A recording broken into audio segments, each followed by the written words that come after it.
നിങ്ങൾക്ക് വളരെ ഈസി ആയിട്ട് വളർത്താൻ പറ്റുന്ന ഒരു 5 ഇൻഡോർ പ്ലാന്റ്സിനെ കുറിച്ചാണ് പറയാൻ പോകുന്നത്. ഇതാണ് സ്നേക്ക് പ്ലാന്റ്. ഇതിപ്പോൾ നമുക്ക് വളർത്താൻ വളരെ എളുപ്പമാണ്. അധികം വെള്ളം വേണ്ട, ലൈറ്റ് അധികം വേണ്ട, ആഴ്ചയിൽ ഒരിക്കലൊക്കെ ഒന്ന് നനച്ചാൽ മതി.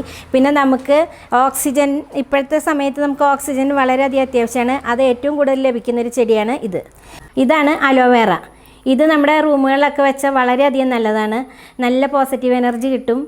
ഇത് അലോവേറയുടെ തൈക്കൾ ഞാൻ പറിച്ച് വെച്ചതാണ് ചട്ടിയിൽ. ഇത് നമ്മുടെ ബെഡ്റൂമിൽ, അതേമാതിരി കുട്ടികൾ പഠിക്കുന്ന റൂമിലൊക്കെ വെച്ച് കഴിഞ്ഞാൽ വളരെ നല്ലതാണ്. ഇനി ഉള്ള ഇൻഡോർ പ്ലാന്റ് ആണ് സെഡ് പ്ലാന്റ്. ഇതിനും അധികം കെയറൊന്നും കൊടുക്കേണ്ട, സൂര്യപ്രകാശം നേരിട്ട് അടിക്കേണ്ട, വെള്ളം വളരെ കുറച്ച് കൊടുത്താൽ മതി. ഇനി അടുത്തത് കോളിയസ്. അത് നമുക്ക് വെള്ളത്തിലും വളർത്താൻ പറ്റും, മണ്ണിലും വളർത്താൻ പറ്റും. ഇത് വളരെ ഈസി ആയിട്ട് വളർത്താൻ പറ്റും. ഇതിൻ്റെ തണ്ട് നമ്മൾ വെറുതെ പൊട്ടിച്ച് വെള്ളത്തിൽ വെച്ച് കൊടുത്താൽ മതി, മണ്ണിലും വളരും. പക്ഷേ ഇതിന് കളർ കിട്ടാൻ വേണ്ടി ലൈറ്റായിട്ട് ജനലയുടെ സൈഡിലൊക്കെ വെച്ച് കൊടുത്താൽ നല്ല കളർ കിട്ടും. ഇനി അടുത്തത് പീസ് ലില്ലി. ഏറ്റവും നല്ലൊരു ഇൻഡോർ പ്ലാന്റ് ആണ് ഈ പീസ് ലില്ലി.